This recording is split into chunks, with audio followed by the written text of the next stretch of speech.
Jangan lupa untuk subscribe YouTube channel Metro TV News dan nyalakan notifikasinya. Pemirsa, Anda kembali di Breaking News Metro TV. Kali ini kita sudah terhubung dengan pengamat hukum pidana Jamin Ginting. Selamat siang Bang Jamin, salam sehat. Selamat siang Pak Wah. Selamat siang. Baik Bang Jamin, kita hormati putusan Majelis Hakim menjatuhkan vonis pidana seumur hidup untuk Heri Wirawan. Ini lebih ringan dari tuntutan JPU yang menuntut hukuman mati. Apakah ini cukup menjawab rasa keadilan bagi korban, Bang Jamin?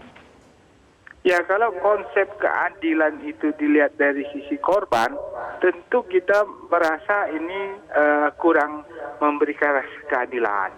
Tapi kita lihat Indonesia itu sampai sekarang sangat menghormati prinsip-prinsip di ICCPR, di mana kita juga sudah meratifikasi bahwasannya hukuman mati itu termasuk dalam most serious crime. Ya, jadi apakah ini masuk dalam kategori most serious crime, yaitu contohnya pembunuhan secara berencana, terorisme, dan juga perdagangan manusia yang mengakibatkan kematian bagi orang yang diperdagangkan atau penyekapan.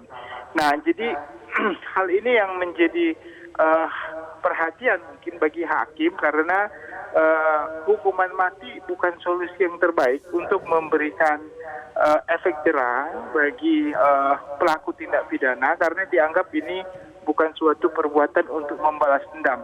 Dan juga jangan lupa di situ ada restitusi. Jadi hukuman restitusi itu kalau orangnya dihukum mati siapa yang akan menanggungnya begitu loh. Jadi kalau dalam konsep hukum seumur hidup berarti ada kewajiban restitusi yang masih bisa dipertanggungjawabkan oleh terpidana tersebut. Begitu dasar pemikirannya. Itu pandangan saya. Tetapi kalau kita simak, kita ingat pernyataan dari JPU Kepala Kejaksaan Tinggi Jawa Barat Asep N. Mulyana bahwa hukuman mati diberikan, dituntut saat itu dalam tuntutan JPU adalah tujuannya agar memberikan efek jera kepada pelaku, Bang Jamin. Ya, sebenarnya hukuman mati itu bukan hanya memberikan efek jera ya menurut saya sama pelakunya, tetapi juga bagi masyarakat yang akan melakukan suatu perbuatan yang sama, mereka harusnya berpikir karena kalau mereka melakukan suatu perbuatan yang sama, sudah pasti hukumannya adalah hukuman mati karena kejadian yang pernah sama diterapkan hukuman mati terhadap pelaku tersebut. Apalagi korbannya banyak begitu ya. Nah, itu menjadi dasar jaksa menyatakan layaklah dihukum mati. Tapi ingat bahwasannya pengadilan di Indonesia itu hanya menerapkan hukuman mati pada most serious crime itu aja gitu loh. Jadi kalau contohnya pembunuhan berencana satu keluarga, nah ini korbannya kan ada yang mati gitu ya. Nah, jadi kalau hal-hal seperti ini dianggap yang maksimum yaitu hukuman seumur hidup, hukuman mati bukan solusi untuk efek jera bagi pelaku tindak pidana. Paling mungkin yang perlu dipikirkan adalah tindakan seperti hukuman tambahan ya. Atau kebiri gitu kan. Nah, itu saya kira lebih perannya lebih bagus gitu. Nah, terkait dengan hukuman tambahan ini, Bang Jamin, tadi juga dalam pertimbangannya Majelis Hakim menyatakan hukuman tambahan gugur dengan pertimbangan hukuman seumur hidup sudah dijatuhkan terhadap Heri Wirawan. Nah, sebetulnya bagaimana pertimbangan hukumnya? Mengapa hukuman tambahan bisa gugur? Ya begini, saya perspektifnya berbeda ya dengan Majelis Hakim. Karena konsep pemidanaan di Indonesia itu ada pidana pokok dan pidana tambahan. Kalau ada pidana pokok, berapapun pidana pokok maksimum, yaitu tidak mengakibatkan pidana tambahannya gugur begitu loh. Kalau menurut perspektif saya begitu. Karena apa? Karena kalau contohnya dia pidana maksimum, ya itu kan pidana maksimum ya. Di Indonesia itu ada pidana maksimum waktu tertentu itu 20 tahun. Pidana seumur hidup, pidana mati, itu pidana maksimum gitu. Nah, bagaimana kalau dia pidana seumur hidup lalu dikatakan dia pencabutan pidana tambahannya gugur. Bahkan di situ ada restitusi. Ya, restitusi itu kan bagian juga pidana tambahan gitu loh. Jadi nggak ada konsep keguguran dalam suatu pidana tambahan kalau dia hukuman seumur hidup begitu. Nah, terkait dengan pidana tambahan ini, apakah juga memungkinkan kalau menempuh mekanisme gugatan hukum yang lain? Misalnya kalau pembubaran pesantren, ini apakah harus menggunakan mekanisme gugatan perdata? Terbukakah opsi itu, Bang Jamin?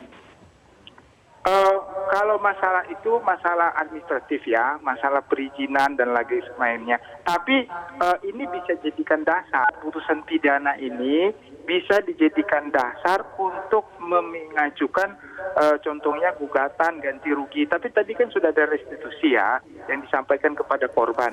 Itu Iya, kan tetapi sudah, restitusi mengapa dibebankan kepada negara bukan kepada terdakwa, Bang Jamin? Bagaimana sebetulnya, boleh dicerahkan kepada kami bagaimana sebetulnya konstruksi hukumnya, mengapa kepada negara bukan terhadap terdakwa?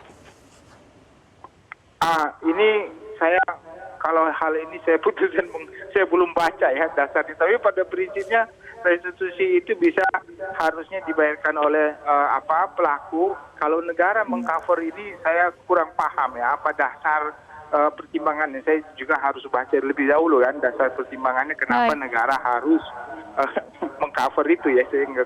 Nah, tapi yang pada prinsipnya restitusi itu akibat dari suatu perbuatan. Jadi ada hukuman restitusi yang diberikan kepada pelaku gitu loh. Baik, Bang Jamin. Ya. Ya. Baik, masih ada waktu 7 hari untuk pikir-pikir, baik itu bagi JPU maupun Heri Wirawan. Bagaimana mekanisme selanjutnya dalam 7 hari ini?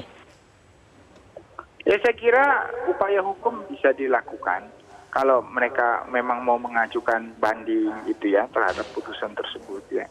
Jadi saya kira sih PH-nya mengertilah untuk bisa upaya hukum apa yang dilakukan. Saya kira mereka juga pasti tidak akan menerima ya karena putusan dianggap maksimum kan begitu.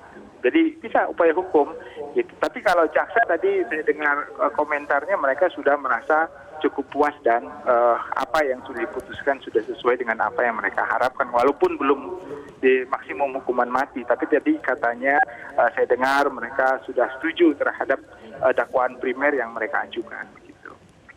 Baik, terkait dengan tuntutan yang belum dikabulkan oleh Majelis Hakim tadi disampaikan oleh JPU masih akan pikir-pikir dalam 7 hari ini. Tetapi apa saran Anda kepada JPU terkait dengan langkah atau upaya hukum yang dilakukan, mengingat tadi juga disampaikan terbuka opsi untuk melakukan gugatan perdata terkait dengan pembubaran yayasan dan sebagainya, Bang Jamin? Ya bisa aja gitu, jadi bisa aja mereka mengajukan gugatan terhadap pembubaran yayasan tersebut karena tujuan dan maksud yayasan itu sudah tidak sesuai dengan ideologi Pancasila ataupun tidak sesuai dengan maksud dan tujuannya, dibuktikan dengan adanya perbuatan pidana tersebut, itu bisa dilakukan begitu. Tapi sebenarnya nggak usah digugat juga, artinya pemerintah tanggap juga masalah ini, bisa aja mencabut izinnya begitu. Baik, terima kasih pengamat hukum pidana Jamin Ginting sudah bergabung bersama kami di Breaking News Metro TV. Salam sehat Bang Jamin.